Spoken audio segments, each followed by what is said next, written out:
jab, uppercut, leave you laid out on the floor. Try to duck and roll, hit and miss, now you counting stars. Should've practiced more, should've hit the mask, get out there more. Claim that you're the best. You gotta show me, son. Actions over words, baby boy. Is you real or what? Talking way too much, world come. Back sports, talking way too much, world come. Back sports, talking way too much, world come. Back sports.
First in the building, Don Vaughn, salute WCS in the chat. Hot Grease, what's good with it?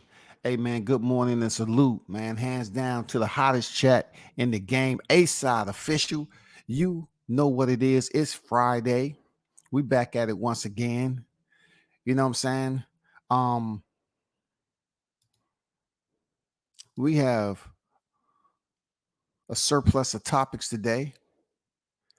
We're going to talk about that future calendar, what it looked like for the hottest name in the game right now, Terrence Bud Crawford. We need to know, is he going to be able to get some greater fights than him and Spence? And I think it's a lot to his selection, you know what I'm saying, that's out there. So only thing we need to do is we need to sit up here and make sure we talk about it and put it out there to the media, y'all. You know what I'm saying? We need to make sure we put it out there to the media. And hopefully Crawford is on the same sheet of music. Juice Lee is in the building. I'm at the gig, but salute WCS and the whole chat. You know what it is there, Juice. Salute to your brother. Big Blunts and Boxing on deck. Salute OG in the chat. The GOAT has arrived. What's good with it, Blunts? It's Friday. Clap your hands. Clap, clap. Yeah, we at it once again. We at it once again. You know we don't stop. Tyrese on deck. Salute to you. What up, fellas? What up? What up? Salute to you, brother. Blunt say hit the like button. Yes, please. Please don't be selfish with the like button. Too many people being here, be selfish with the like button. Come on, give a brother some love. At this point, I need more than love. I need consistency. Yes, sir. Just be consistent. The hottest chat in the game, man. I expect, a certain standard from y'all. Y'all the hottest chat in the game. You don't be on that circus clown parking lot shit. You know what I'm saying? That's we operate as the A side, bro. Period. Christopher White on deck. Salute WCS. Good morning. Salute to you, brother. Bruce Gas, Boxing Jazz, and more. OG, how you feeling, man? Fun Friday is in the building, on deck. Shout out to Don Vaughn with the $5, the Cinco, the nickel. Super chat on deck. Fish Friday. Yes, sir. The boil, the fry, all that. It hasn't stopped, y'all. Can't stop, won't stop.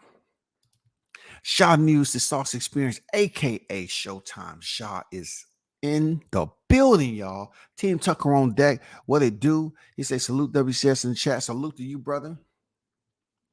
Y'all definitely check out these channels, man. Shaw News, the Sauce Experience. You know what I'm saying? Continue to burn it up. Bruce Gas, Boxing Jazz, and more. Definitely check out. You want to teleport back into history. You know what I'm saying? To learn your old school boxing. Bruce was there, God damn it. He is the gateway holder. You know what I'm saying? From the current to the past. Big blunts and boxing. You know what I'm saying? Check these cats out, man. Support their channels. So let's get down to the reality of it. As we keep on talking about, we know what we already know now. Looking at this picture, we have a definitive answer that Crawford is the current reigning undisputed welterweight world champion. With that said, it's been communication about who he's going to face next. And it should be. In lieu of what happened on that fateful night of July 29th, the night that we was talking about fish frying, and we ate fish, cooked fish, ate fish, man, our bellies was full of fish because they was pretending like it was going to be a crawfish broil. They was going to smoke on a bud pack and all that, y'all. Y'all remember that, right? You all were privy to that information. Real talk. The hottest chat in the game. We was here saying to ourselves, how do they think Errol was going to win again? People was coming up with all these scenarios, but in the end, it pretty much played out like that. You know what I'm saying? So let's get down to, before we get into the wickets of Crawford, I'm gonna let you hear certain audio on some people and what they have to say about what direction Terrence Crawford should be. And one of those names that's not in the title, because I have new level. Crawford's schedule is full. Who's next? Spence, Charlo, or Tank? You know what I'm saying? I want to get this out the way because this is not my main topic.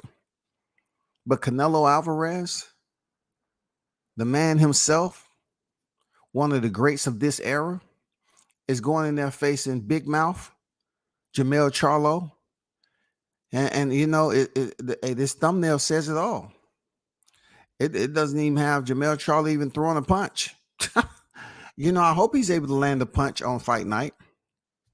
You know what I'm saying? I hope he's able to land a punch. But this freaking thumbnail has him looking confused. Like, man, I can't believe it. I can't believe I'm here. Texas, stand up. Crickets.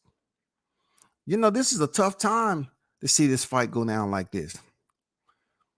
Coming off the fight and the build up, I think it's too short a period for people to really get locked in for Canelo Charlo. Seriously, this shit came out of nowhere. And then he tried to fake it as if it was always him and not his brother. and he's been in the gym all this long time. I get it, man. You know, I see him being ripped up, but it's easy for you to go up weight classes and look shredded. You know what I'm saying? You're trying to put on muscle. But see, like I told y'all before, when it comes down to this fight right here, I always use Charlo's words to represent who I feel he is. All the excuses from the Charlos and everything. Like I said, I'm not rooting against Charlo. I'm not rooting for him either. You know, that's just the way I feel about it. Next, I want y'all to listen to what Timothy Bradley had to say, right? About, you know, when it comes down to the welterweight landscape, what Terrence Crawford was able to do was absolutely amazing. He's having his celebration tomorrow. I know that's going to be packed. You know, he well deserved for the Omaha, Nebraska, because they have a legend. You know what I'm saying? And though we're here in 2023, y'all, these years are ticking by pretty fast.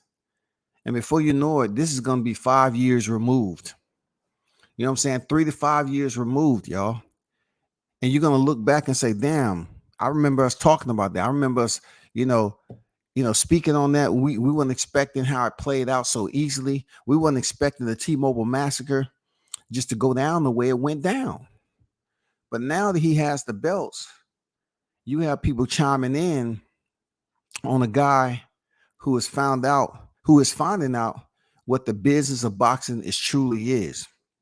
And that's Jaron Ennis. Jaron Ennis is finding out what the business of boxing is truly is. You know, yeah, he was lined up like Virgil Ortiz. Yeah, he was lined up like a lot of other people that thought they was going to get the shot. This man goes in here and destroys the fighter that you chose to be in his sanctioning body for the IBF. You chose to make yourself the mandatory instead of Crawford. Now Crawford had just relieved you of all those duties because Errol Spence is not there no more. The fighter that you felt that would be easier for you all to go in there and fight due to the same outcome and reasons that you see Crawford did to him. I'm pretty sure Team Ennis felt that Errol Spence was low risk, high reward, so to speak. I'm just saying, because they're going to use their athleticism. But, you know, Crawford used his athleticism also and his ring IQ to go in there and dominate Errol Spence. So now Boots Ennis is finding out that the business of boxing is not including him because he hasn't did anything. He hasn't did anything. You know what I'm saying? He hasn't did nothing. So let's listen to what Timothy Bradley had to say, because it's not unfortunate. You know what I'm saying? It's the business of boxing. You know what I'm saying? This is the business of boxing. Oh, you know where I'm going with it too. You know where I'm going with it. So listen in, y'all. So is Jaron Ennis, who I understand is so much more inexperienced than Crawford, is And this is a Fight Hype exclusive with Timothy Bradley. Shout out to Desert Storm. that the most competitive fight, the best fight out there for Terrence Crawford? You kidding me right now? Come on, Sean. I respect Ennis. Listen, I respect Ennis. I love his pop. His pops is cool. His whole crew is tight. You know what I mean? Like, but who the hell is Spence as Boots fault? It's a different type. Like, you can be riding that wave. You've been getting all these knockouts of all these other different guys, but you've never been in the ring with an animal like Crawford. And when you get in there for the first time and you get hit upside your head and you see that you can't do the stuff that you usually do against the guys that you fought, you know, at the lower level, bro, I would hate for him to get in this type of fight with Crawford. You know what I'm saying? I would hate for him to get in this fight and look average. Look average. Because if you go back and you watch a lot of and he's a spectacular fighter. Boots is a spectacular fighter. I'm a fan. I'm a fan of Boots. I think he's next. But he needs to be tested. He needs to be tested with he needs to be tested with a guy like Thurman. You know, I wish Sean Porter was still around. He needs to be tested with a guy like Sean Porter, you know, a Danny Garcia, you know, veterans, top veterans out there that can punch, guys that can think with him. You know what I'm saying? He needs to be tested with guys like that, you know, before I say, oh yeah, he ready for Crawford. Oh yeah, he's ready for Crawford. I love Spence a lot. Again, skillful as hell, great ability. But what happens when you're not there, when you're not in front of him? What happens then to that boot? What happens then? Makes a lot of mistakes, shows a lot of inexperience, rushing in there, trying to go for the kill, leaving himself wide open, leaving himself exposed. There's a lot of things that come along with that. And guess what? When you get in the ring with a Crawford that knows how to use his feet, that knows how to move and let you come to him, and so on and so forth, guess what? He gonna set you up, he gonna lay a trap, and he gonna catch you, and he gonna knock you out. That's well said by the Hall of Famer Timothy Bradley. And it should be respected. Real talk on what he's saying to you all. Because the reason why I started off with Jaron Ennis, because the business of boxing does not recognize him as being a top tier name. It doesn't recognize him as being a commodity right now. You know, it doesn't recognize him as being one of those go-to, say, well, in this particular scenario right here, who should Crawford fight next in the mix-up? We have these names. And once, like Timothy Bradley said, I have nothing against Ennis, but I'm talking just like I've spoken on any other fighter. You know what I'm saying? Even when T.O. Devin Haney situation was on deck and all this other stuff, I said that Devin Haney hadn't fought nobody at the time. You know what I'm saying? And he had to go in there and try to fight certain fighters to build up his resume. And just so happened, the luck of the draw, Kambosos was able to land in Devin Haney's lap due to the cancellation of Lomachenko going over to his country. But even then, Lomachenko is not the fact that he didn't fight nobody, but Lomachenko was fighting common opponents of Teofimo Lopez at the time he believed Teo was going to be his opponent in the future for the belts. So that's why he went in there and fought Masayosha Nakatani, and he went in there and fought Richard Comey. He went in there and fought those guys, common opponents of Teofimo Lopez. Now, it's quite difficult to think, as far as respect goes, because we can't play this role. We can't play this role of dum-dum. You know what I'm saying? We can't play the kids that sit in the classroom with the big dunce cap on.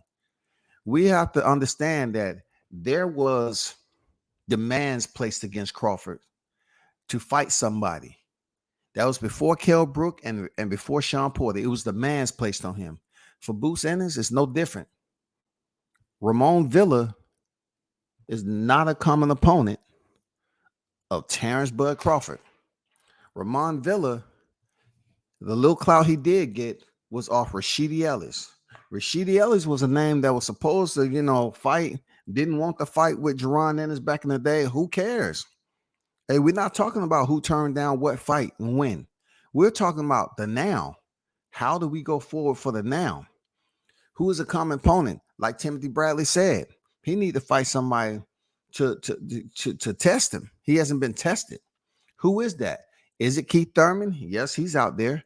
But goddamn it, Keith Thurman say, I was the former unified champion. I'm trying to get my fight with Crawford if I can. You know what I'm saying? Keith Thurman letting me know, hey, I was a former unified. Don't get it twisted. Errol was chasing me. Errol Spence was chasing me.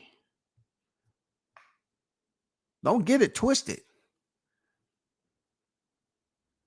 It's difficult on how it's played out right now. Because Errol, could he choose to face a Jaron Ennis? Of course he can. Of course he can. I mean, let's get it straight. Errol Spence only has one loss at this point in time. So if he didn't want to face Crawford for the big money fight, people would look at him like he's crazy, because you're not going to get hardly any of that. And then your people will tell you, don't make that. You know what I'm saying? Adrian Clark will say, hey, don't make that move. We're not fighting him. It's no money there. You know what I'm saying? It's absolutely no money. So I hear people talking about tune-ups and all this other stuff, but that's for Errol Spence. He's already been up there at the elite and stuff like that and fought the big fights. But for Jaron Ennis, he has slim pickings. Virgil Ortiz, we don't know what's going on. You got Stantionis. Who is Stantionis proving himself against? Boots is in a rock and a place that he's gonna have to finagle his way out of if you want to step in there with Bud Crawford. It's not gonna be a knock. I'm here based off, all the wins that you have. And those wins, you can't base any of that momentum off Sergey Lipinets. Oh, absolutely. We cannot say he fought Thomas Delorme. Well, that's a common opponent, that WCS. You said a common opponent. Well, when Crawford fought Thomas Delorme, because we got to stay on script, right? When Crawford fought Thomas Delorme, it was different. Just saying. I'm just saying.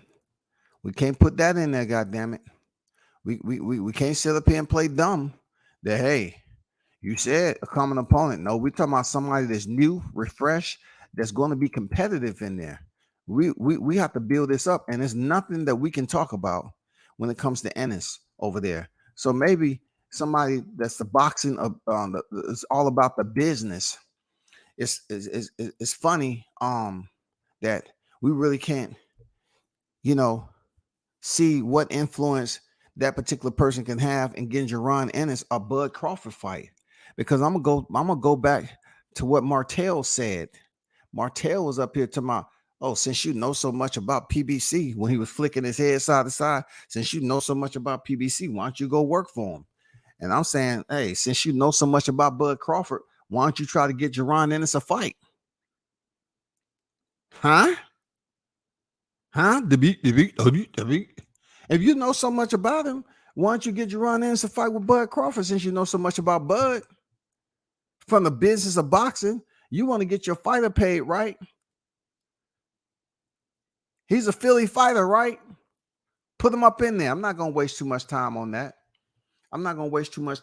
Right there, because all I'm saying is if you all about the business and you're right in the backyard of Jaron Ennis, why aren't you trying to goddamn navigate him to go get that fight?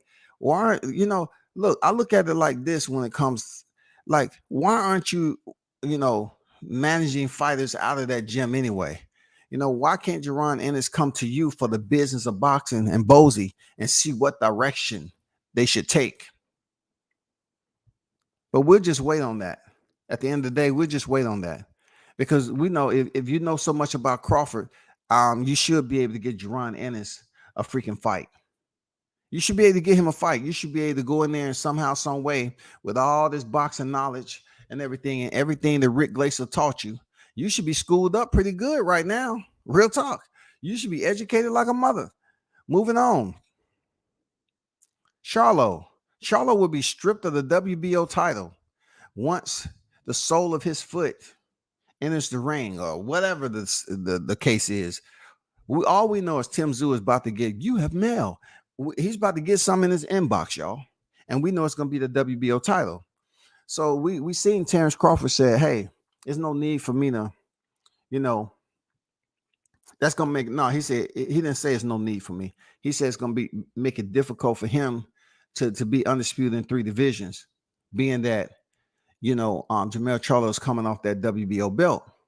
But I believe if Mel Charlo is still, regardless of what that fight is September 30th is going to be, the outcome, I believe if Jamel Charlo, win or lose, is still willing to come back down with his second loss and face Jamel Charlo, I would like that, because this is why, people. Canelo Alvarez, he lost to Dimitri Bivol, right?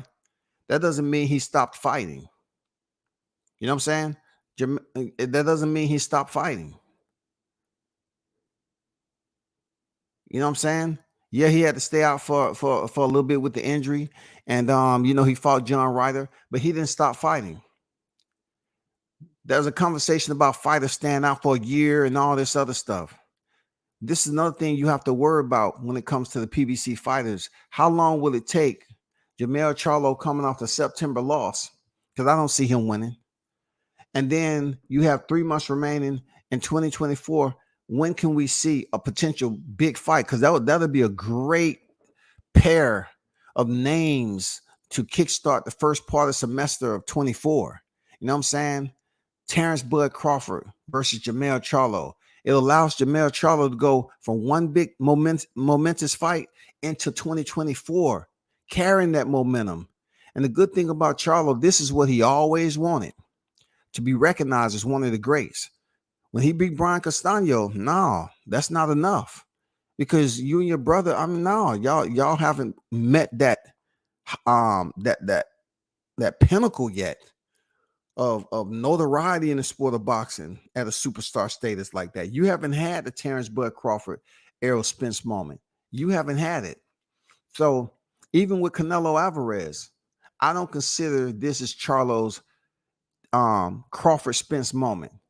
And the reason why I say I don't consider it that, because with Crawford and Spence, they was in the same weight division, and people pretty much lined that up as far as equity goes. They pretty lined it up like it was going to be a competitive fight.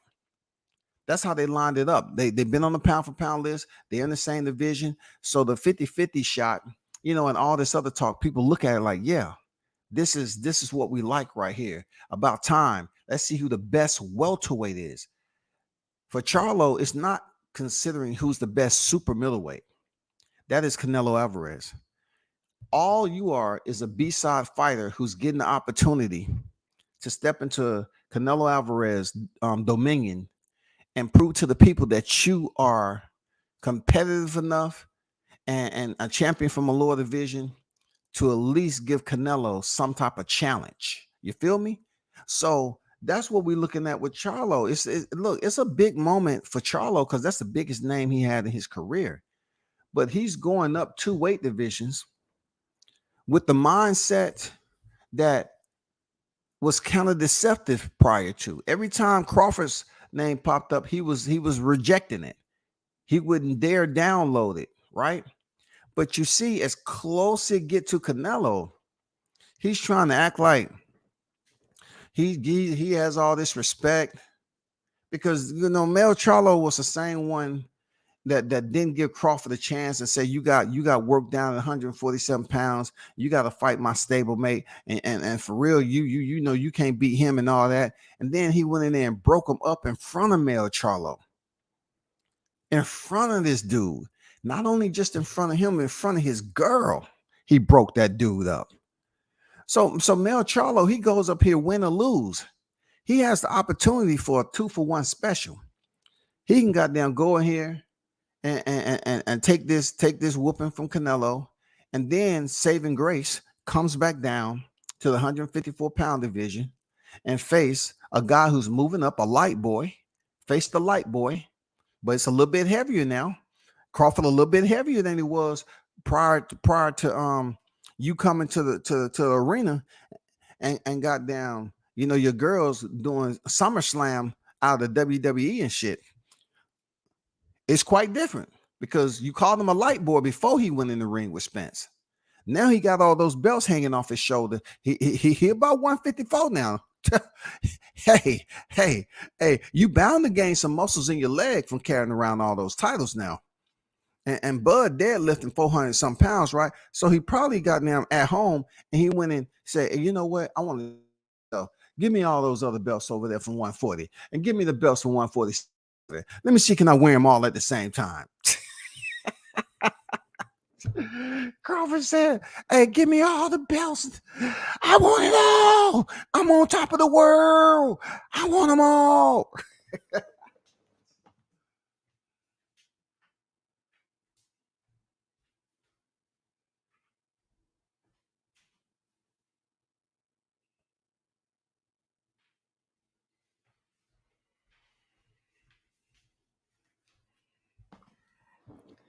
Crawford up there doing in-house challenges, y'all.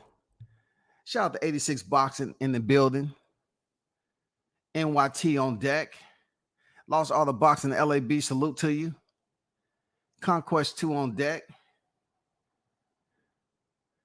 Uncle Al won't even turn any of his former welterweight champions into gatekeepers for Boots to fight. his former welterweight champions. I mean, look, you got to understand this, Tyrese, that Errol Spence was locked into a contractual rematch.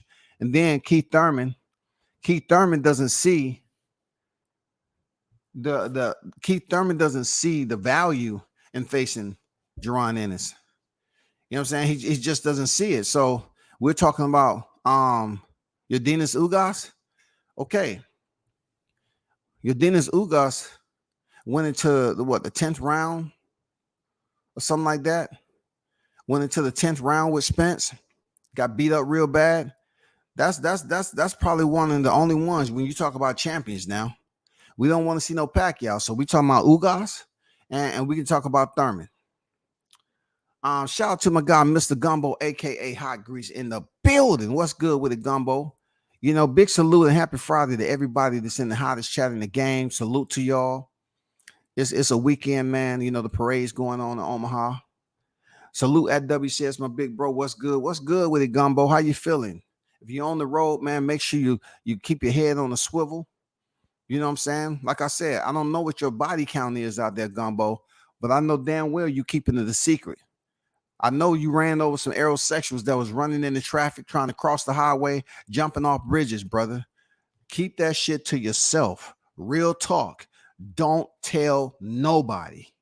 You know what I'm saying? And make sure you go get that shit washed under the undercarriage and all that. Because I know you had to avoid and you had some bumps in the road. And you know what those bumps were. Just chill. You know what I'm saying? Don't do no live stream on it. You know what I'm saying? I told you they was going to be running across the highway, losing their fucking mind. Cooking with Sir Senior on deck. Salute to you, brother. Shout out to Coach, man. True Me Today, USA Boxing. What's good with it? In the building.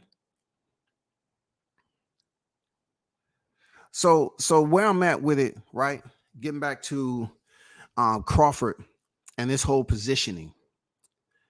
If Mel Charlo has the cojones and the fortitude or whatever you want to call the word to basically guess if he has his mindset to step up to the plate with Terrence Crawford, a guy who he's criticized, a guy who he's saying he hasn't did nothing in the 154-pound division, a guy who forced him, a guy being Crawford, who forced him to say, I'm busy. You know, when he was twitching, I don't know what's up with niggas twitching their neck like that. But he said, I'm busy. Yeah, you busy. You're busy, all right. And once again, you have to understand, Crawford's in a better position than you. You know, he's accomplished more than you. So when you come back down from 168, you know, if you keep your word, people gonna respect you a lot more, dog. Regardless of the results, they're gonna respect you, Charlo. You need to understand there's a lot of people that don't respect you, brother. In this boxing game, you make too many freaking excuses, especially when it came to Crawford, and then to have him talking shit to you in one of the biggest fights of his career. That's how much control he had. Why he was deliberately carrying out the T-Mobile massacre in front of millions there, Charlo. Now, you up here, you get caught on camera capping to freaking James Harden. Bro, you got to come see this man. You say they can't F with you, right? You got to come see him. Win or lose. If you win, you're on a whole nother level. You're two division. It's going to be you and it's going to be Crawford. On the female, it's going to be Carissa Shields as always. And shout out to Carissa Shields finding a multi-fight deal at PFL. Salute to you.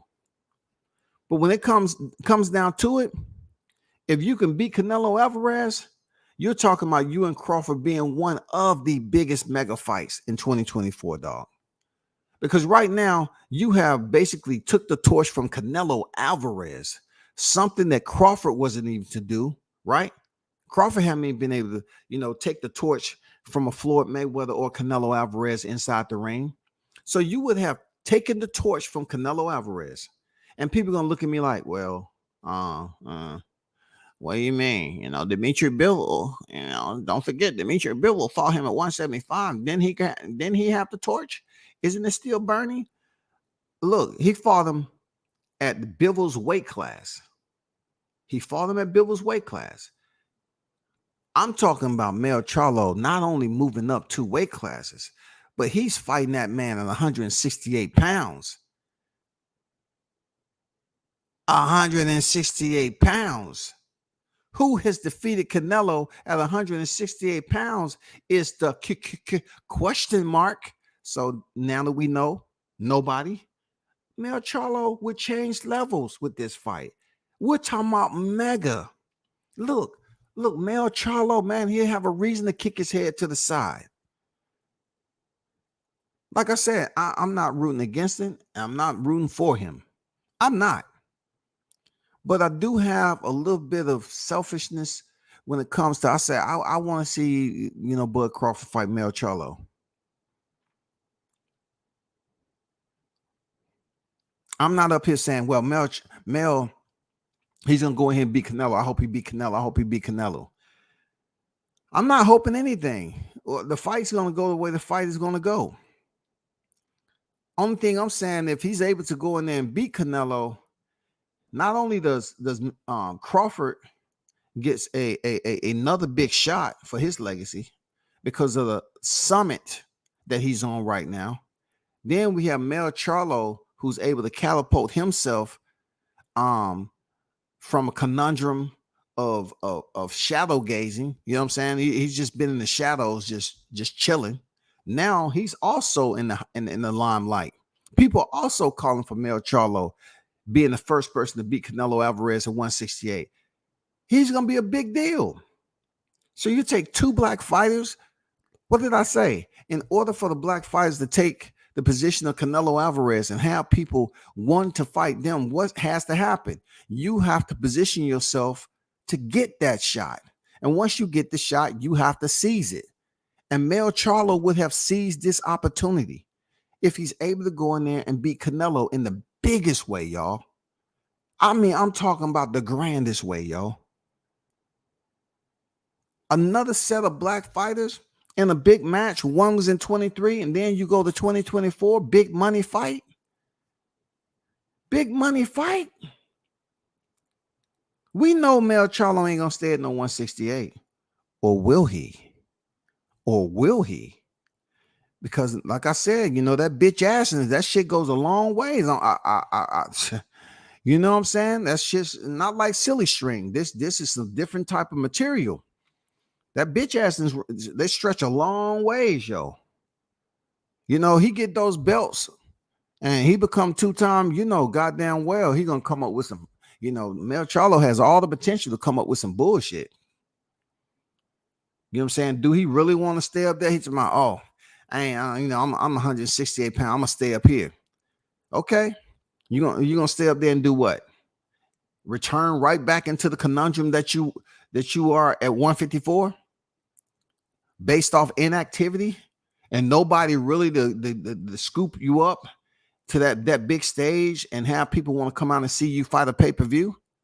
You know what I'm saying? You didn't have that respect for Tim Tszyu. You know what I'm saying? So you're going to stay at 68 and feel that that's where it is, just because you fought 68. I can see where you at with it. But goddamn it, right now, people want to see you with Mel Charlo. So if you win and you stay up there, you're ducking Terrence Crawford, and that's unfortunate. That's unfortunate. But if I'm able to guess on what Mel is going to do, I would assume he's going to come back to a more comfortable division. And also, him winning the titles from Canelo Alvarez and him vacating is going to open up the 168-pound division for potentially, Mar Charlo going up there fighting or whatever, at that division. But truth be told, y'all, I ain't gonna hold you. I don't see Jermell Charlo winning. It don't matter how good a shape he get in. He's gonna look. You're talking about Canelo Alvarez now. You're talking about a person and whose trainer and himself look at film. I don't see him winning. I don't see it. He had to prove to me he had to go in there and do something that Bivol wasn't able to do. And Bivol was landing some bricks on Canelo, and Canelo still didn't drop to one knee or freaking give up. You know what I'm saying? So you have to look at Charlo being a headhunter. an impulsive headhunter, and looking at Canelo's defense and how he rolled with shots and how he breaks down his opponents. So we have to keep our eyes peeled. You know what I'm saying? We have to keep our eyes peeled for that. Peeled. I'm not going to take too much time on Charlo because that knucklehead right there, man, as much as I want to see Canelo put them paws on him, you know, I'm looking at the whole I'm looking at the entire scenario of what it could be like so special if Jermell Charlo and Terrence Crawford could fight in 2024 for the unified titles. You know what I'm saying? At 54. That would be great. That'd be awesome, man. I ain't gonna lie. That'd be awesome to get another big fight in preparation of. And then, you know, hey, at least we know Charlo gonna get the most love he ever received because we already know the fan base. They're gonna be out here. Well, bud, he fought a broken Spence. Now he's gonna fight a strong Charlo. Charlo ain't weight trained. Charlo ain't been in an accident. They're gonna come up with all this shit, yo. Charlo ain't did this. Charlo ain't did that. That's good. That's good. That's good. I think at this point in time, Bud's already been acclimated to wearing that rain jacket. You know what I'm saying? When people shitting on him leading up to a big fight. So it is what it is, y'all. You know what I'm saying? Charlo can get more friends and shit, you know, because he don't give a damn about the YouTube community. He don't give a damn about black media either. Real talk. You know what I'm saying? I'm just being honest with you. We broke. We peasants. You know what I'm saying? We inferior. I can't respect a person like that. You know what I'm saying? I can't respect a person who look at all his fans as just broke, subsidized, you know, barely making it laborers in life, all because we don't have the big houses and the expensive vehicles. Hey, you in boxing, big dog. Don't duck. Don't duck that Omaha monster now. Don't duck him. You know what I'm saying? Because the word is this shit is going out. That orca is in the hallway with look. They even have the colors that he had on with the fishing net and all that, bro. He has the goddamn big fish head on the trident. What type of savage individuals drew up this damn this picture right here and put Charlo on the door? They put Charlo on the door, man. They put the same colors Bud had July 29th when he carried out that massacre, and the head is still dripping blood. I can't make this up, man. You know them orcas are much deadly, man. Stop it. Stop it, bro. Man, come on now.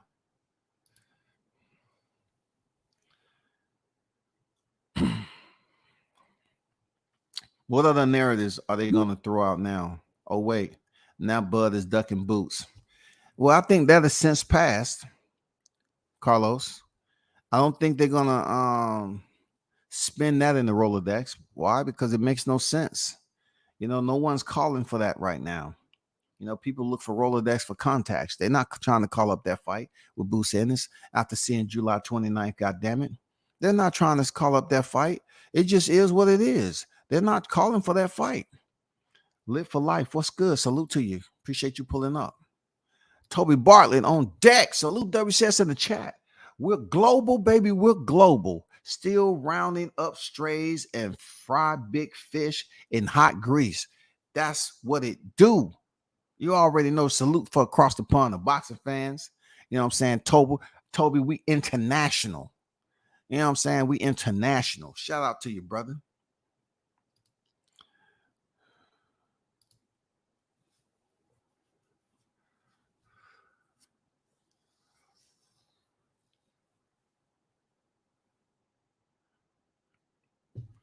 When it comes to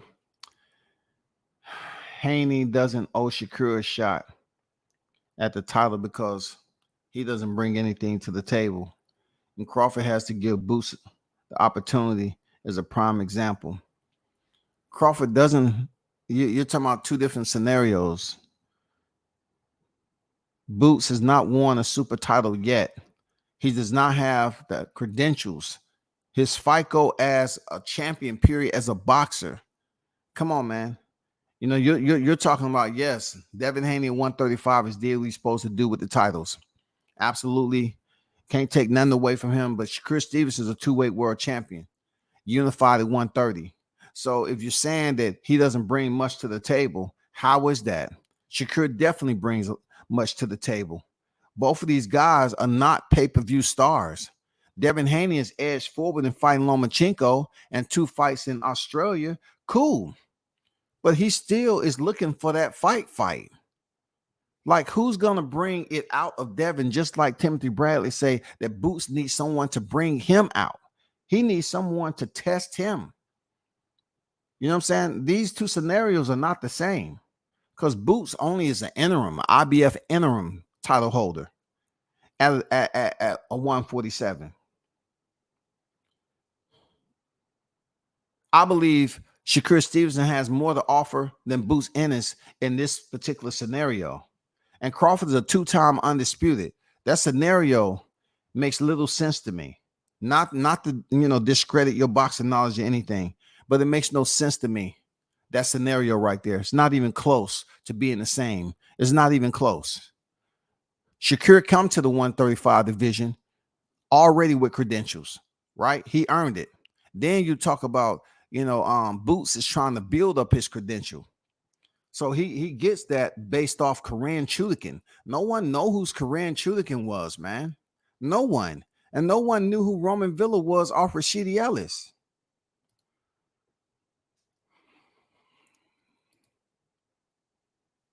Now he's telling his audience that Crawford was the sole reason for the pay-per-view sales being 700K. Irresponsible, misleading because he doesn't know which fan base actually brought. Who are you speaking about? Who are you speaking about? He's telling his fan base. I don't know who this dude talking about. But I expect y'all to be over here now. Let's just say, for instance, you're speaking about me. I never said anything like that. I never get into the numbers like that. I think 2022 and the first half of 23 is the most I ever talked about these phantom numbers in my freaking media tenure. So if you're speaking about me, let me explain something else. I'm not telling my audience anything about Crawford was a soul. When you talk about soul, you're talking about the primary. You know what I'm saying? You're being specific, and that's a lie. You know what I'm saying? That's incorrect, as Rick Glaser said. Incorrect. That's incorrect. All right?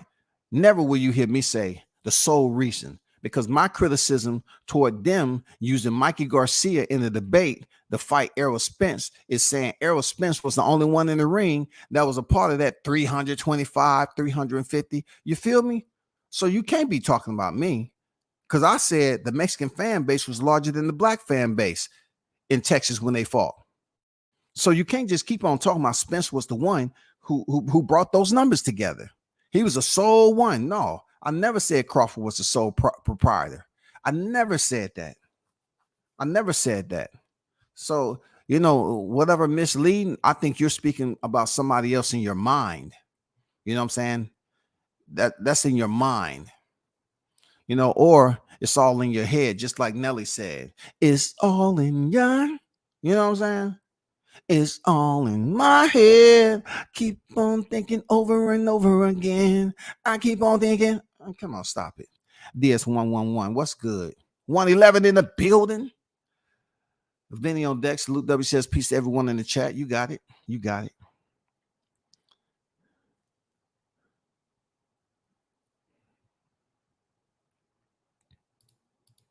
So we'll see how that play out with Charlo. The interesting transition is being that Bud Crawford has accomplished such a feat. Oh my God, it's great. Awesome. You know what I'm saying? Stupendous. You know what I'm saying? Now comes in the Tank situation. Shout out to 3-weight world champion Gervonta Davis. And his highest weight class that he's competed in 140. Now, this gets interesting because I fucks with Tank. I do.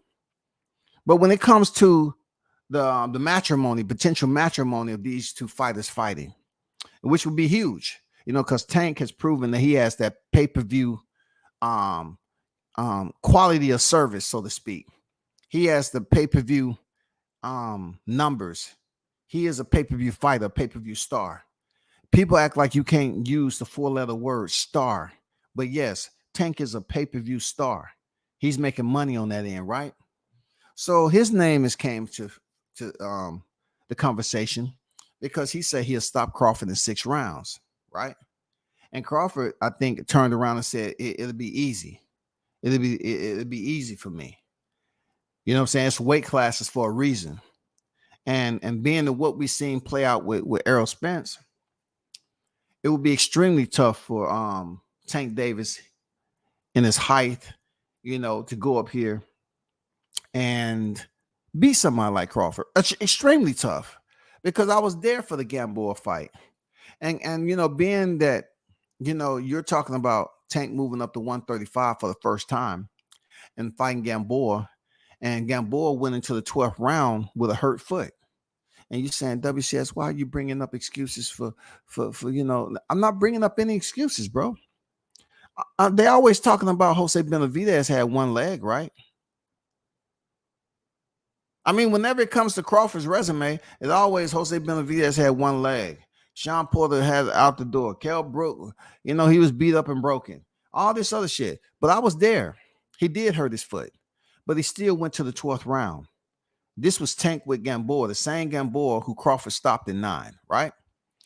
Knocking him down several times. The infamous legendary Gamboa who fought Crawford 9 years ago, and he references Gamboa as being one of his, toughest fight due to Gamboa's in and out and his foot speed and all that. And just, the way he was able to navigate. Coming full circle to when Tank fought him, that's a common opponent of Crawford. Even though it's a long stretch, he still fought Crawford back in the day. And Tank fought Gamboa, close to this era. For Tank to move up to 147 and to look at the power aspect, you have to understand that you're dealing with a fighter that's going to outsize you and has just as much power as Tank Davis at 147 pounds. You know what I'm saying? You're talking about Crawford. Listen, y'all. I say this over and over again, man. Just you seen what happened to Spence. So if you think you can take who Tank has been knocking out at lower divisions, and that's going to transfer up, because I have to give the scenario Mario Barrios. He stepped in there 140 Mario Barrios and stopped him in like the 10th, didn't he? Terrence Crawford is not Mario Barrios. One thing I like about Tank, he can hunt. Tank is a hunter. You know what I'm saying? He's going to hunt. But God damn it. Hey, the last time I checked orcas, name me a fish that's hunting orcas. God damn it. And we talking about fish and people doing freaking, tell me how difficult of a hunt it's going to be to hunt a fighter like Crawford inside that 4-corner square. Come on now. That ocean different in there now. That ocean different. The current is different. You know what I'm saying? You got 2 warriors going in there. But goddamn it, Crawford is strong for his size, bro. He was bumping Spence off like he was a goddamn cheap leather jacket. Get off me, nigga. You fake anyway. Get off me. He was goddamn like you had a pleather jacket on. We used to call that shit. It was pleather. It wasn't leather. You got a pleather jack. Get out of here, sucker. That cheap pleather jacket on. I mean, you're talking about a very, very tough challenge for Tank to move up to 147. Forget what he did prior to that. Tank can fight, man. But he's never, ever, ever been in the ring with somebody like Crawford. And all this knockout stuff, I hear it all the time when it comes. We hear it all the time. We talking about Rolly Romero, yeah, it was only a matter of time.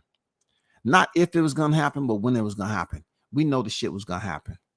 We weren't looking for no Hector Garcia. When it came to Ryan Garcia, we know he overextends the right hand. I mean, the left hand. We know. We knew he was going to keep on trying to land that left hand, and it's going to set Tank up to get him sooner or later.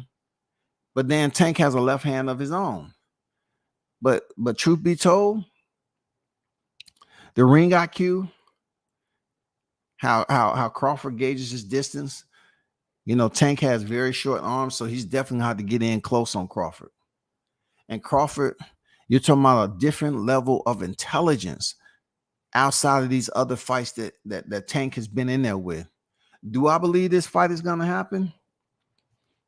No, I don't believe it's going to happen. I don't believe it's going to happen. Seriously, I don't believe it's going to happen.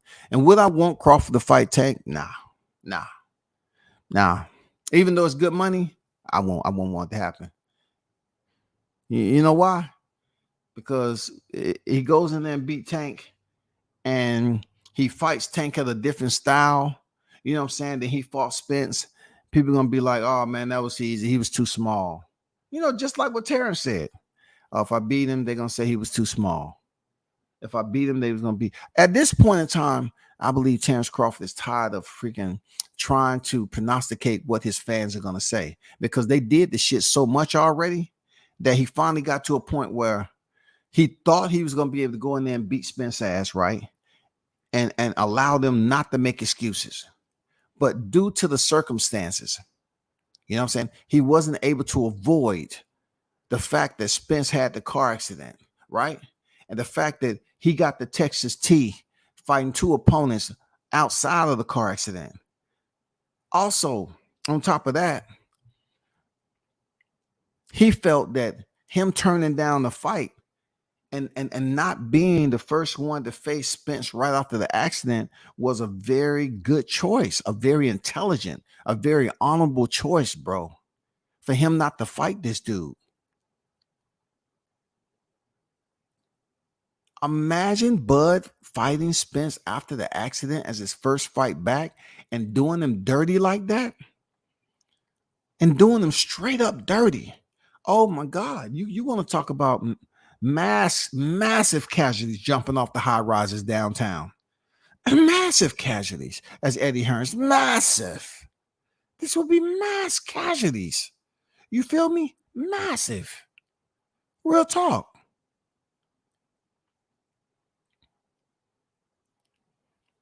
Massive. Come on, man. Crawford would have destroyed Spence being the first fight back. And but Crawford said, no, I don't want to fight that man his first fight back. Fight somebody else. So he fight his good friend, his BFF, Danny Garcia.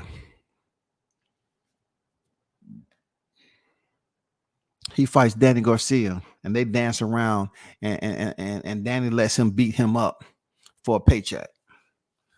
Some more money to put into the DSG barbershop over there. You know what I'm saying? I got respect for Dan. I like Dan as a fighter. You know what I'm saying? More so as a person though, because he's in a tough business, but his attitude.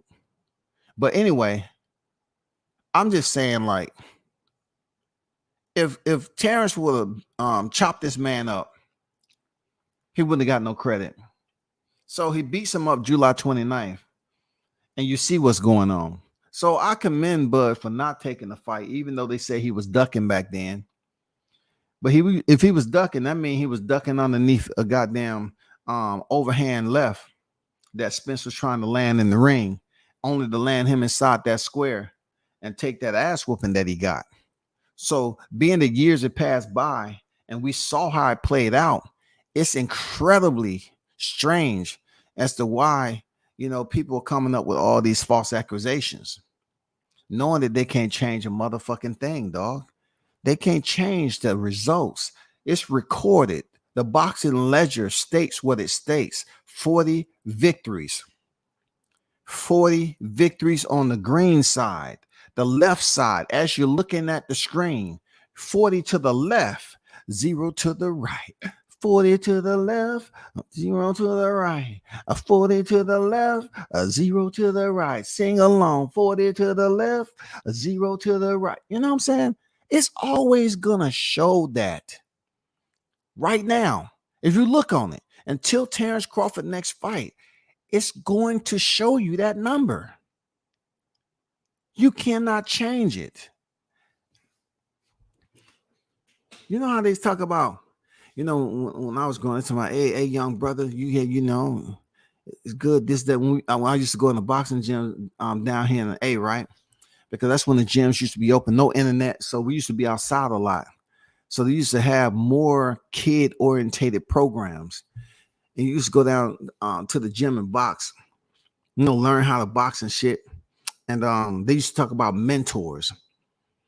So, you think to yourself, you think to yourself about the mentors. Does mentors even exist for some of these kids or some of these people that you see on the YTC? Did they have any type of mentors growing up?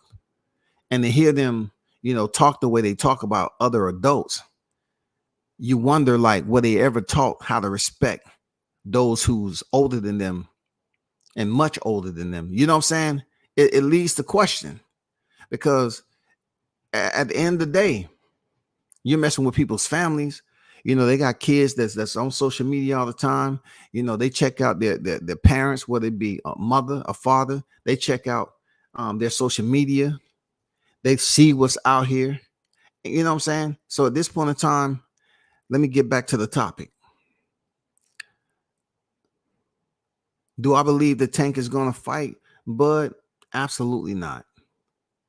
I'm not even wanting to see that fight because he's not going to get credit for it. He's not, bro. He's not going to get credit for fighting Tank and beating Tank. He's not going to get credit because I just think it's too much real estate for Tank to overcome with Bud. Not so much of the physical real estate, y'all. I'm talking about the distance covered. I'm not talking about that real estate. I'm talking about that mental real estate. It's too much. Even though we're talking about a Hunter and Tank. Tank is motherfucking smart. As a fighter, he's smart. But he too has repetition. But Tank has a boxing IQ, a high boxing IQ. Absolutely. Crawford has a high boxing IQ. But I just think from the physical to the mental, it's too much real estate for Tank to cover with a fighter like Crawford. You know what I'm saying? It's too much. Look, one thing I can assure myself, based off what I will concur with when it comes to Crawford, is that Crawford is not going to have an Isaac Cruz moment. I mean, he's not going to have a Gervonta Davis moment. What I mean by that is, when Gervonta Davis fought Isaac Cruz, you know how Isaac was pretty much, with this ironclad defense, and Tank really couldn't land clean on him. I don't put that into perspective when it comes to Terrence versus Davis, Crawford versus Davis. I don't put that in the same perspective. I don't think Crawford is going to go in there and attempt to fight Tank on the inside and try to prove that you can't land clean on me. I think he can pretty much do that from a distance. And then you have to worry about how piercing his jab is, how accurate he's able to adjust that windage and place those jabs on Tank. You know what I'm saying? It'll be a tough fight for Tank. Real talk. It'll be a tough fight because Crawford has power. Tank has power. But the advantage is going to go, in my opinion, to Crawford, who's already at those higher divisions. He's stronger than what he looked. He showed us another wrinkle. Like that goddamn jab. God damn, dog. He's up here just spearing. He's damn near fighting with a spear. I look at Terrence. He was damn near in a tribe. Hey, Terrence, are you gonna lead the hunt today? Yeah, sure. No problem. No problem. I have no problem leading. Y'all ready?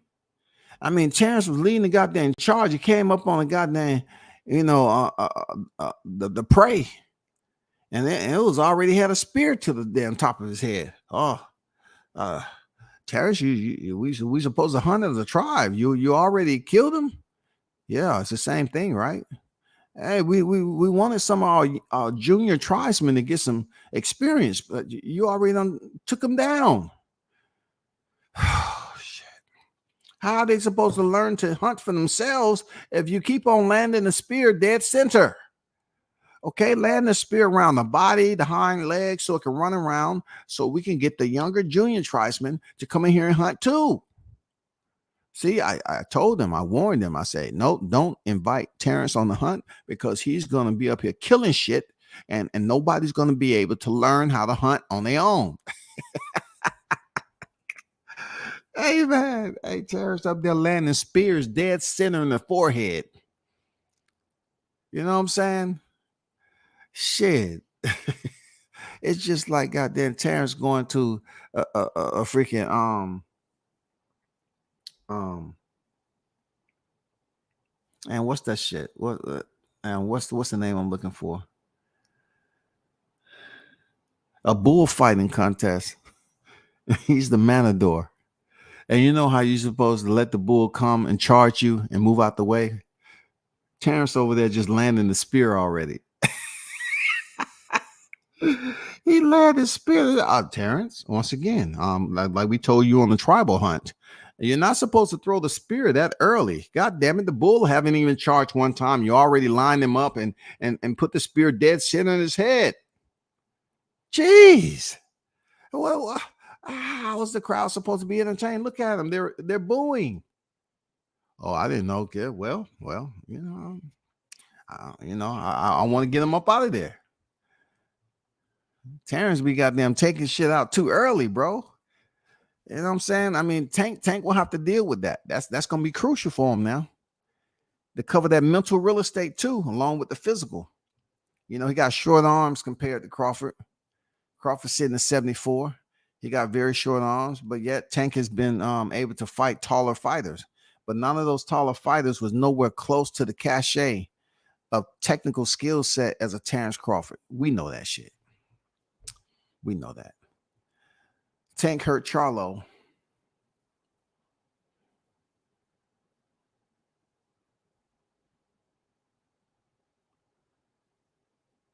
Vinny on deck, what's good? He said the jab was surgical. It was, man. The jab was super surgical, no doubt. Written on the rear window, dust on the SUV once. Translated, what is up, dude? Tank versus Crawford would never happen. Dude doesn't even want to get in the ring with overrated Loma. Why would he go in there with Bud? Loma has miles on him, man. He's not the guy he used to be. You have to understand, Loma took an L in his second professional fight. Loma name doesn't resonate to a higher, you know what I'm saying? His name doesn't resonate anymore, you know, like it would, because you're talking about T.O. T.O. really shut that down. T.O. shut it down, man. T.O. shut that down. So it's not the same. You know, T.O. getting that win over Lomachenko, and then Lomachenko, you know, going having some wins and then getting shut down by Devin Haney in a decision. I'm not saying shut down physically in the fight, but, you know, losing via decision. Why would Tank fight Loma right now? Why would he fight him? It's not there anymore. You know what I'm saying? It's not there, bro. You know, plus, you know, Lomachenko has a lot of mileage on him, and the hype is pretty much evaporated. You know what I'm saying? So the 135-pound division, it should be one of the hottest division right now, but it's in limbo, bro. But back to the Crawford situation. For Terrence Crawford, man, I can't say enough to how to salute the man for what he's been able to do. And he say, I deserve to do what the F I want to do. He should be able to do whatever I want to do. You know what I'm saying? That's where he at with it right now. He said, I've proven to the people that I'm not just an average fighter. I'm absolutely as dangerous as they say I am. I've showed you all inside of the T-Mobile Arena, July 29th. I handedly beat Errol Spence. Handedly beat him. I beat him so handedly that they out here trying to say I put dents in a man's head. I'm juiced. I have Errol Spence trainer filling my gloves when I'm trying to show him love at the end of the fight and say it ain't no hard feeling, whatever. He up here trying to goddamn say, well, I know he can't do that. Let me feel his glove. That's my last ditch effort. Let me feel his glove and see if he has loaded gloves. I mean, the gall and the humility for you to be on film feeling Terrence's gloves, the fact that he impressed you so much, you couldn't believe that a mortal individual would basically be able to carry out that type of damn destruction on a fighter that you were supposed to be teaching. Not only did it's embarrassing for James to do that, it's the fact that he's been on record bragging like he don't watch film and shit. So instead of him basically looking at himself first and saying, you know, did I do enough? Did I do enough for this? I mean, is it me? Am I the reason that this man look as bad as he did? I don't know, man. But he wants to go up here and try to say, oh, it has to be something else. It has to be something else. It has to be something else. There's no way. It has to be something else. It can't be just based off Bomac and Red Spike and Esau. You know, it can't be off freaking Bernie Boxer. It can't be just strictly off the team. They can't be that good. Hell no. Hell no. Hell no. And it was. It was, bro. Real talk. It was. Real talk. Seriously, it was. It was absolutely that, bro. Derrick James had to feel this man's glove because he couldn't believe the way his fighter looked. He wasn't looking at the form. You remember that song, Don't Sweat the Technique? I mean, that's perfect. That's perfect for Crawford because his technique and the way he was popping Errol Spence's head back, don't sweat the technique. Shit. Don't sweat the technique. Come on, man. Come on, man. How can you sweat the technique, y'all? Come on, bro. W says, I just was wondering, will you be covering the overtime boxing promotion from Atlanta with the OTX series on the zone? Sorry if it's off topic. I've spoken to them. So it's funny you mentioned that because I was having a conversation with somebody about that. You know what I'm saying? And I know exactly what the place is. I think I actually no that was something. But I actually know where the arena is at. Oh, I think I mentioned it when it came to Adrian Broner's fight. Because people was trying to ask me, was he fighting in the OTX? And I was like, no, he's fighting where the WBA have their games at WNBA. You know what I'm saying?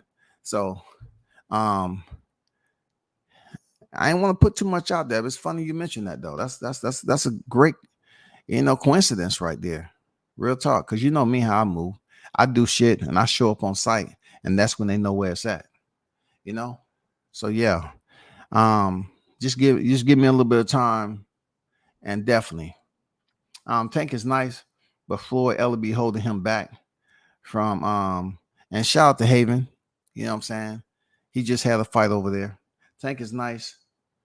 But Floyd Ellaby holding him back from actual greatness. Well, they put him on pay-per-view.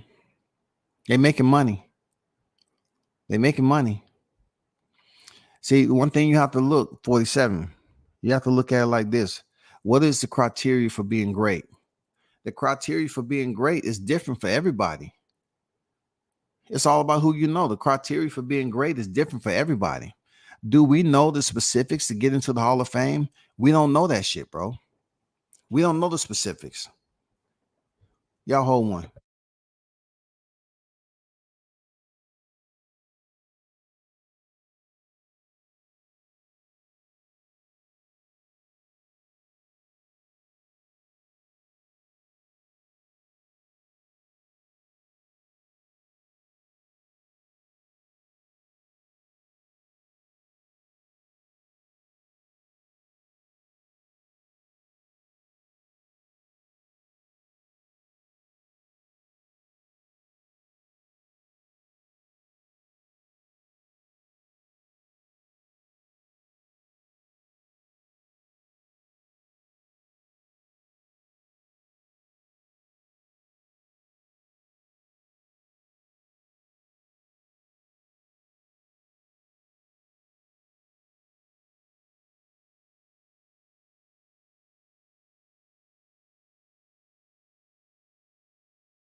Okay, we back, man. Coach Kenny said Tank ain't going to 47 for no Crawford because he ain't done at 135. I'll check this out, Blunts. Shout out to Kenny Ellis, Calvin on Ford. If you continue to say you're going to knock out that fighter that's at 47, you'll knock him out. And this is not the first time he said that. Then what's going on? Are you moving up to 47 to face him or not? That's the only thing I can say about that, Blunts. Are you moving to 47? Or are you not? If you're not, then why you keep on saying you're going to knock the man out or you'll knock him out? It's not that easy. You went 12 rounds with Gamboa. I keep that shit a buck, man. You went 12 rounds with Gamboa, man. You know, that's after Crawford. Crawford caught him and stopped him earlier fashion when he was the man. He undefeated, unblemished. Greatness come to Bud who waited. Absolutely, I agree with that. You know what I'm saying? Now it's no denying nothing. You know what I'm saying? Not only did greatness come to him, brother, but, you know, he was able to negotiate the right way. You know what I'm saying? We're talking about negotiations. We're talking about negotiations now. Being paid what he's supposed to get paid. Rather than other people busy up here trying to say what he shouldn't get paid and who he fought and how that factors in to him not getting paid. Hey, that's over. All the frauds that's on here are being exposed. You know what I'm saying? Crazy how at one point they had Lomas pound for pound number one over Bud. Also Canelo. Now they will put Inoue number one. Should he be his next opponent? Who is his next opponent? Floyd Mayweather said he wants Inoue to fight Tank, but with drug testing. But yet, they try to call me a racist when I said that Inoue was fighting over in Japan, and we got to wait and see how he looks over here in the U.S. against top-tier opposition. Why he don't want to come over here and play around in the U.S.? You know what I'm saying? Why is that? Is Floyd on to something? Were we on to something with Spence leaving Texas to come over here and fight in Vegas? Come over there and fight in Vegas? Were we on to something? They made Derrick James look incompetent. Respectfully. That respectfully, boy, that's a word that's being abused right here. Respectfully. Yeah, I mean it. No, you're not shit. Respectfully. I said respectfully. I meant no disrespect. Now, respectfully. Derrick James was looking at Bud after the fight like he seen a ghost. Because he was up to no good, man. He was up there trying to look at the man in his face like he was all in shock and feel his gloves at the same time. What a cornball, man. What a cornball. Spence was having trouble with the net that was over him. Oh, man, that's a good one. Yeah, that's a good one. He said Spence was having a problem with the net. So you try to say a fish don't do well in the net. All it does is flop around. All it do is flop around and shit before they put it in the cooler. God dang, Crawford put his ass in the cooler, didn't he? Hey, Crawford put that man in the cooler, bro. That's what you do when you catch fish. You put them in the cooler. Crawford put Spence in the cooler, dog. Oh, my God. He put him in the cooler. Filleted him. And had that fish fry. God damn, he put him in the cooler. Man, I got to go to Crawford's fight and see this man live before it's too late. Might go to the rematch this December. I would suggest you do that. You know what I'm saying? I would suggest you see the man go in there and get it in. Like, you know, this July 29th date was, you know, special for many reasons. You know what I'm saying? It was special for many reasons, man. It was a page in the boxing annals for the right person, a person that has been always considered the underdog. And then, to have a person that elevated themselves based off the popularity of being in the right state, being around certain people, being more so-called associated or attached to the culture. It didn't work out because the culture and the easy route ruined that man. The culture and the easy route ruined that man. Ruined them bad. It ruined them bad, yo. It ruined them bad. They can say what they want to say, man. It's over. They got mad at me for saying that he was incompetent. That's what the elders in the gym, I was a baby, and would have said about that performance. Man, they're gonna be mad at what you say. That's Showtime regardless. You know what I'm saying?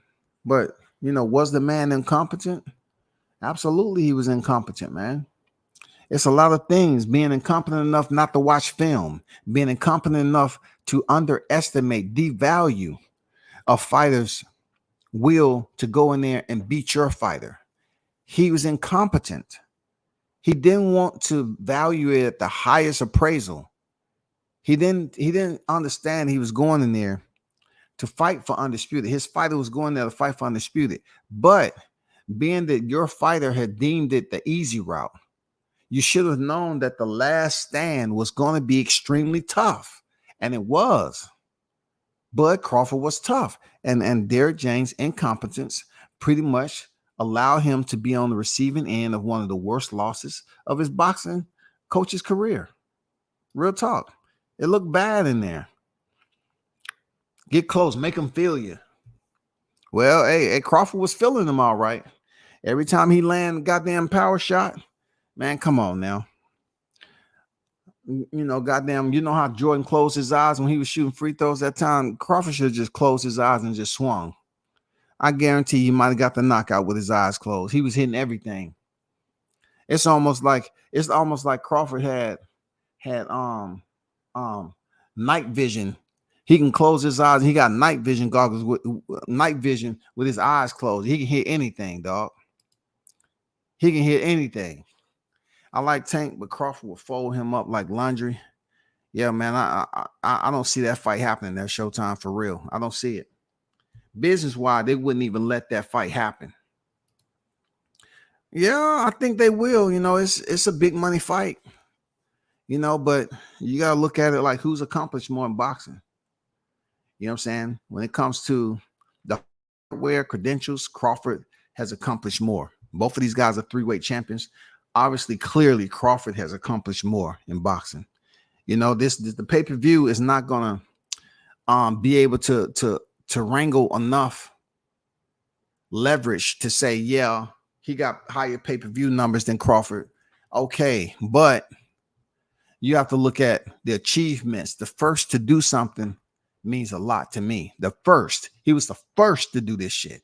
The first male to become the 2-time 2-division undisputed champion. Hey, that's a big deal. The fish got clubbed in the net for real, right? They was beating the shit out that fish in the net, dog. Damn, dog. They was beating the shit out of his ass, man. They caught that fish and goddamn clubbing the shit out of him, man. That must be, that's bad. That's just real bad. To be a fish and get caught. Well, fish don't have minds like us. Fish, and they grow up and they leave. It ain't like they hang out with their mom. It ain't like a whale. You know what I'm saying? Fish, they go on about their business. So if a loved one is lost when it comes to a fish, they'll never know. They'll fucking never know, y'all. They didn't want to see Diddy James laughing and having a good time today at AJ's weigh-in. I wonder if Errol saw it, and I'd love to know what he thought about it. It does nothing. Hey, Toby, truth be told, he doesn't supposed to go around and soak in his own misery. He will have plenty downtime when he rests his eyes to think about that beat down. But with Derrick incompetence, it's like this. Man. He may not feel no type of way about it. He might have had his own little internal vengeance. He might not feel anything now, Toby. He may feel lighthearted about this shit. Real talk, brother. I don't think he gives a damn about going up there on stage and laughing with AJ to think about what happened 2 weeks ago. I'm being honest, bro. I don't think he gives a damn, Toby. I don't think he gives a damn, bro. So Errol going to keep referring to himself as a big fish in the press conference rematch. He already been reeled in. Yeah, he needs to come up. No. He needs to delete that, and he needs to go back to. He needs to at least go back to the truth. The truth is, he beat my ass. That's the truth. The truth is, I didn't have a plan B for what I was witnessing and then what I was experiencing. The truth is, my coach failed me. That's what the truth is. The truth is, I waited too long to pretty much drop this weight, and I felt like shit. The truth is, the goddamn it, that jab, I never thought that he would have a jab better than mine, but goddamn it, hey, I salute the man because my face still feeling it to this day. The truth is that yeah, he was really the A side, the A plus side, and I was the A side. You know what I'm saying? That's the truth. The truth is that nigga beat my ass and took my belts, and it's gonna take me a long time to get over that shit. That's where he should go back. He should go back to the truth. The truth. That's what he should do. Go back to the truth, y'all. Jameson on deck. I see you. What's good with it?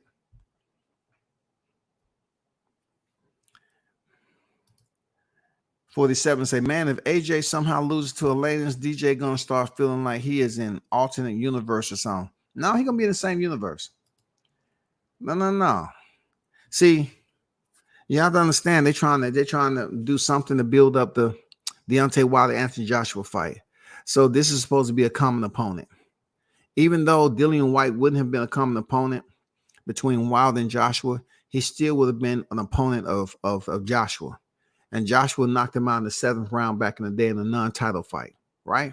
So being that Dillian White cannot keep the needles out his goddamn gluteus maximus, now we get Robert Helenius, who lasted about 3.5 blinks of the eye before Deontay Wilder closed his lights out. So Anthony Joshua has to go in here and get this shit done. Crawford put them gorilla hands on Spence. Real talk. They want to talk about loaded gloves. Yeah, he had them gorilla paws on that motherfucker. You know what I'm saying? He had them goddamn gorilla paws in the mitts. Hey, Showtime. That's why the fuck goddamn Crawford wrap his own hands. He said, no, they blessed me with these motherfuckers. I'm wrapping these motherfuckers myself. I don't want nobody trying to sabotage me. Goddamn, put some shit in there where my motherfucking hands shrink up before the fight. Hell no, nigga. I'm wrapping my hands, my motherfucking self. Who does that? Who does that? What the Eminem say? Hey, who does that? Terrence motherfucking Crawford. He say, God bless me with these goddamn gorilla mitts. I'm wrapping them myself. It's almost like he having 2 more children, 2 more kids. But these are ones that's attached on the end of his wrist. And he pampers and take care of them and spoil their ass. You know, he wraps them up himself. Yeah. Yep. I got you. I ain't gonna wrap too tight. I ain't gonna wrap too loose. You know what I'm saying? You know what I'm saying? He treating them us like that's his own kids, man. Okay, God damn it. The weapons have been wrapped up nice, real nice. Your mother's goddamn talking about Crawford had weapons and loaded gloves, dog. But yet there was weapons in that motherfucker. God damn, he got some power. MD Mills with the $2 super chat in the building. Salute to the head chef WCS. Keep cooking, my guy. I appreciate you, MD Mills, for your support, brother.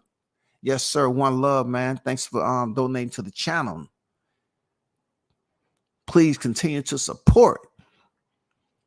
This picture is good because it looks like Bud is busy. He's busy out of the drawing board. Look at the nets on his shorts, though.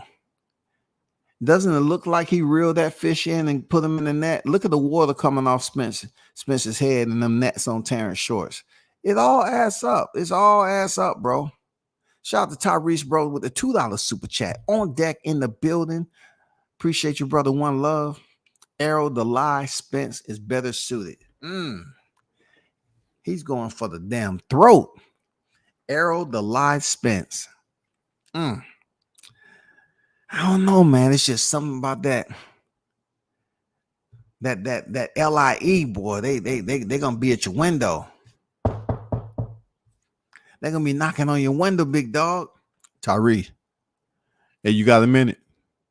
Man, who are you? I don't fucking know you. You got a minute. Just step outside in the driveway. We just want to talk to you. Who the fuck are them, Nick? Just step out in the driveway right quick. We just got a question about your post that you did. You said our guy, Errol Spence, was a lie. Errol the lie. Just talk. We just want to have a conversation. You know, that's all. Just come outside. We want to have a conversation. Why all y'all got to have a conversation? That's just how we talk. That's all. We just going to want to get different perspectives. They're going to be at your weather. We just want to get different perspectives. That's all. It's not going to get physical.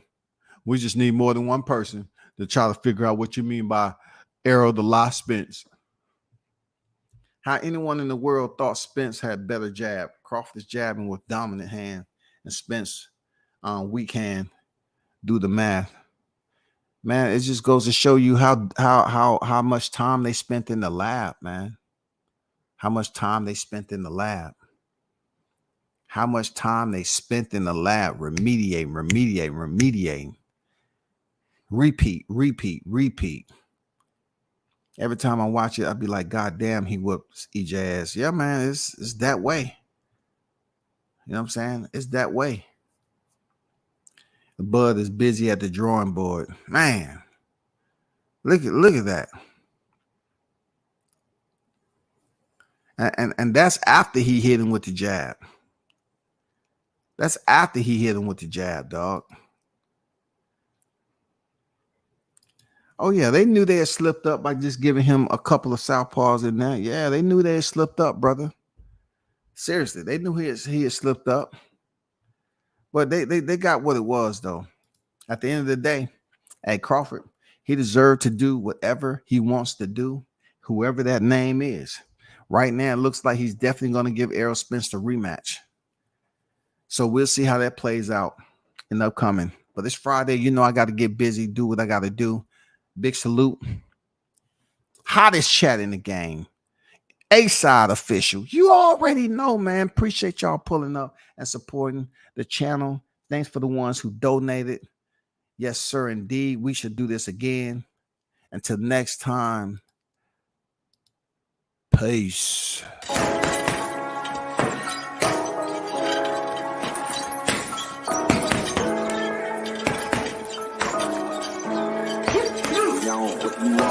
Left jab, uppercut, leave you laid out on the floor. Try to duck and roll, hit and miss. Now you counting stars, should've practiced more. Should've hit the mask, get out there more. Claim that you're the best. You gotta show me, son. Actions over words, baby boy. Is you real or what? Talking way too much, world come. Back sports, talking way too much, world come. Back sports, talking way too much, world come. Back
welterweight Jaron Ennis is unbeaten and is full.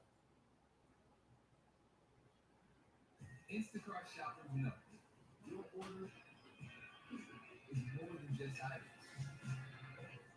Instacart shoppers make it happen. So,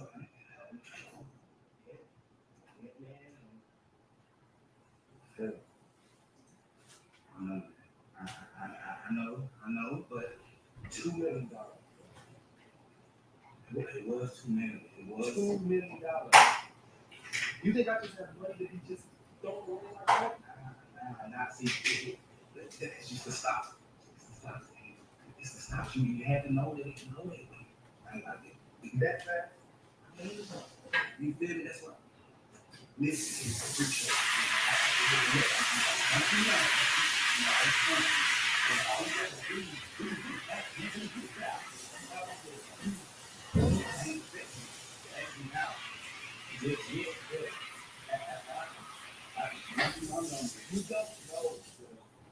You don't know. See, I saw potential in you, man.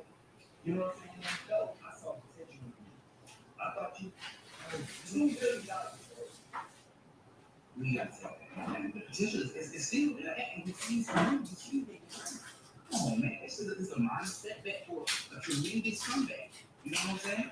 Like, need you and David get back on the circle round table. You know what I mean? See, you know what I'm going to do? This how give and take a lot. So I don't have just $3 million just to be just tricking away, bro. I'm not to get your cousin.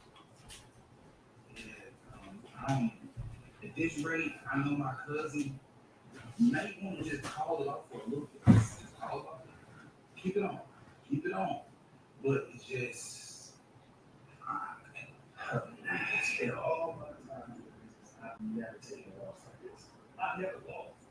But sometimes you gotta take an L to get some more wins. It don't come before M. It's standard issue of alphabet. Every time the L will come before the M. You know what I'm saying? I gotta make some plays. I gotta find a way. Look, like I'm gonna talk with Jay. I know he came. Maybe you didn't even come over here with hey, you just down showing your face. I had to use some time to cool off. Bro, it's only that, man. You feel like cool off in a day over losing $2 million? So like it happens with wow, man. Like that's a lot of it's gonna be high. Don't charge it to my heart. It's just a game. It's a game. You know what I mean? I took a loss too. I took a loss. Because how much did you do? I didn't per se invest anything in it. Like, you know, I can mind was time. Yes, I lost time, and I'm losing because I'm seeing you hurt, and that hurts me. You know what I'm saying? You want me to learn you something? What's your cash? And you take Zell, I can pay you $2. You know what I'm saying? I really just think it's best. We just talking about it. Well, you just need a couple more 24 hours to cool off. That's cool. I just want to make sure your head is on straight because it's not $2 million. It's a lot. It's a lot, and I'm trying to get there. And you already lost it before I got there. So just think about mine. Just think about my project. I'm gonna head on that. In my account, I'm gonna head on that. I'm pray for you.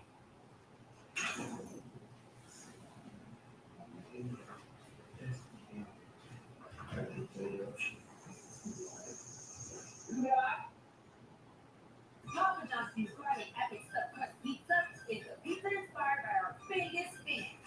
With that garlic flavor you all love. Get the new garlic Epic Stuffed Crust Pizza for $13.99 only at Papa John's.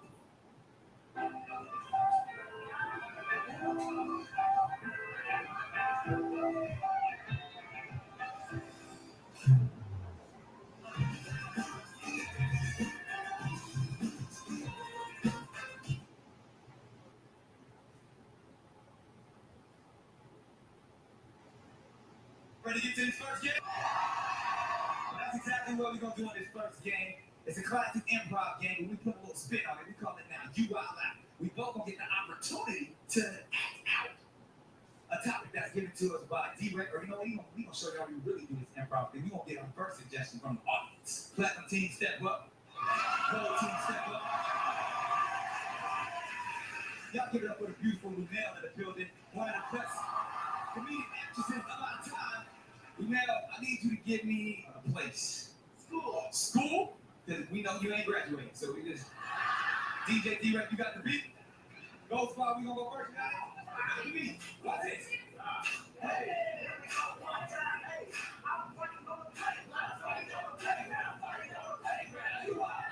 I'm feeling on the teacher. I'm feeling on the teacher. I'm feeling on the teacher. Now you are. I'm smoking in the scale. I'm smoking in the scale. I'm smoking in the scale. Now you are. I'm going with my white friends. Going with my white friends. Going with my white friends. You are. Ain't no white people in my school. Platinum, being broke.